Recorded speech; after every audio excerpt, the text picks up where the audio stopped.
एक दिन एक इंसान अकेले बैठकर रो रहा था और ईश्वर को कोस रहा था।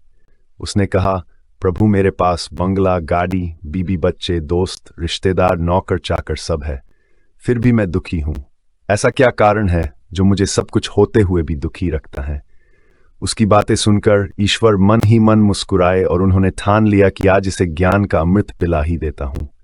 और तभी इंसान ने कहा, प्रभु क्या आप मुझ पर प्रसन्न हुए हो जो मुस्कुरा रहे हो? तो प्रभु ने कहा, प्रसन्नता ही मेरा स्वभाव है। और रही बात तुम्हारे दुख की, तो उसका कारण भी आज मैं तुम्हें बता देता हूं।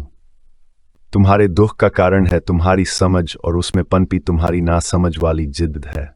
तुम्हें माली बनना नहीं आता और बगीचे मांग लेते हो, घर बसाना नहीं आता और शहर मांग लेते हो, प्रेम करना नहीं आता और आत्मा मांग लेते हो, राजा बनना नहीं आता और सेवक मांग लेते हो, रिश्ता बनाना नहीं आता और रिश्तेदार मांग लेते हो, दोस्ताना समझ नहीं आता और दोस्त मांग लेते हो, परवरिश करनी नहीं आती और बच्चे मांग लेते हो, किसी का दुख समझ नहीं पाते और सुख मांग लेते हो, नारायण बन नहीं पाते और धन लक्ष्मी मांग लेते हो, जीवन के अर्थ से अनजान हो तुम और एक नया जीवन मांग लेते हो।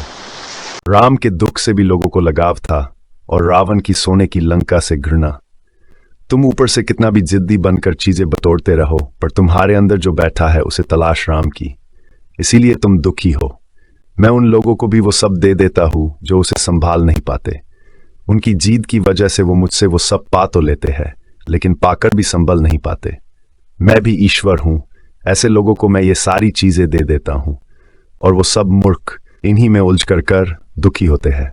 पर जो असली चीज है, जो जीवन का सच्चा अमृत है, वो मैं उनके लिए रखता हूं, जो सारी चीजों के काबिल होकर भी उन्हीं चीजों को ऊपर उठाते हैं जो कर्म मैंने उन्हें सौंपे हैं, और वो अपने उसी कर्मों से अमरता पा लेते हैं।